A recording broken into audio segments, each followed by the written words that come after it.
সর্ষে ফোড়ন দিয়ে শাপলা। হ্যালো, আরেকটা শুক্রবার। কোন শুক্রবার মনে নেই, তবে আরেকটা শুক্রবার। কিছুক্ষণ আরো না হয় রহিতে কাছে, আরো কিছু কথা না হয় গুড মর্নিং।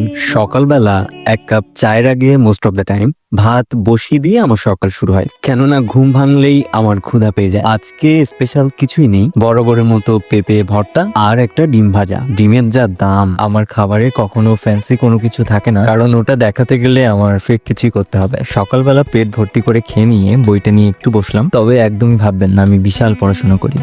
গিয়েছিলাম হল রোডে বাজার করতে, তখনই দেখি ড্রেনের মধ্যে এনারা। চিনতে পারছেন থানকুনি? হ্যাঁ, ভাজি করে দিই। পথে ঘাটে গাছ পেয়ে গেলে আমার ভালোই লাগে, তবে এটা মনে হয় আমার সেকেন্ড টাইম আমি বাসায় নিয়েছি, সরি থার্ড টাইম। পড়া শেষ করে গাছগুলো একটু সেট করে চলে গেলাম দুপুরের খাবার রেডি করতে। আজকে 3 ভাগে রান্না করব, তবে কম খরচে কম কষ্টে। প্রথমে গরম তেলে সরিষা দিয়ে এর মধ্যে ঢেলে দেব কেটে রাখা শাপলাগুলো। এরপর একটু ভাজা ভাজা করে নিয়ে একে একে দিয়ে দেব হলুদ, লবণ এবং কাঁচামরিচ। মানুষ বলে অমুক তরকারিতে আগে লবণ দিতে হয়, তমুক তরকারিতে আগে হলুদ দিতে হয়, কিন্তু আমার সবসময় একটা দিলেই হয়। অবশ্য মোস্ট অফ দ্য ব্যাচেলরের বোধ হয় সেদ্ধ হলেই হয়।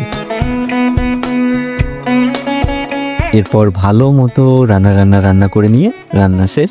জয় বাংলাদেশ। 6 বছর ধরে আমি একা থাকি, তাই আমাকে দেখে চমকানোর কোনো কারণ নেই। তুমি এটাও পারো, তুমি ওটাও পারো। 6 বছর ধরে কোনো মানুষ অবশ্যই আলু ভর্তা আর ডিম ভাজায় সার্ভাইভ করতে পারে না। কথা বলতে বলতে লাল শাক রান্নাটা শুরু করে দিলাম। একটু যদি চিংড়ি মাছ থাকতো একদম জমে যেত। যারা ভার্সিটির অ্যাডমিশন কোচিং করতে বাড়ির বাইরে এসেছো, অথবা যারা এসএসসি শেষ করে কলেজে ভর্তি হয়েছো, কিছু না পারলেও আলু আর ডিম খেয়ে দিন পার করো, কিন্তু মুড়ি খেয়ে পার করতে যেও না। তোমার ব্রেনে বইয়ের সাপোর্টের পাশাপাশি তোমার শরীরে খাবারের সাপোর্টেরও দরকার। বক বক করতে করতে অতিরিক্ত হলুদ দিয়ে লাল শাকের কালারে 12টা বাজিয়ে দিয়েছে। সবকিছু পারফেক্ট হতে হবে এমন কোনো কথা না, মনকে এই জ্ঞান বাক্য শুনিয়ে ব্যাক টু ডাল রান্না। তেলের মধ্যে প্রথম দিয়ে দেব রসুন, একটু ভাজা ভাজা করে নিয়ে এর মধ্যে দিয়ে দেব হলুদ, তারপর আগে থেকে সেদ্ধ করে রাখা ডাল। একটু ফুটে উঠলে ধনেপাতা, লবণ, তারপর একটু রান্না করে নিলে শেষ। একদম অন্টু রান্না।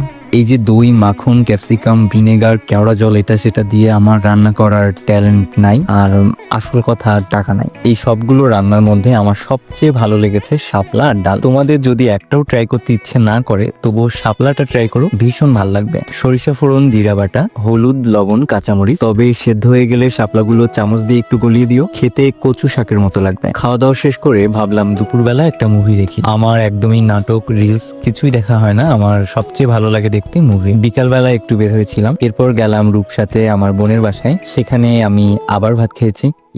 এরপর সন্ধ্যা গড়িয়ে 7 রাস্তায় এসে খেলাম দুধ চা। আমার ইদানিং একদমই বাইরে খেতে যাওয়া হয় না, মাসে হয়তো একবার, অথবা তাও না। এরপর গল্লামারির জ্যাম ঠেলতে ঠেলতে বাসায় ফিরে ফ্রেশ হয়ে খাওয়া দাওয়া করে একটু সাক্ষী দিতে বসলাম। তারপর ফোন চাপতে চাপতে ঘুম। আমার জীবনে হতাশার পরিমাণ কম, কারণ আমার জীবনে মানুষের পরিমাণ কম।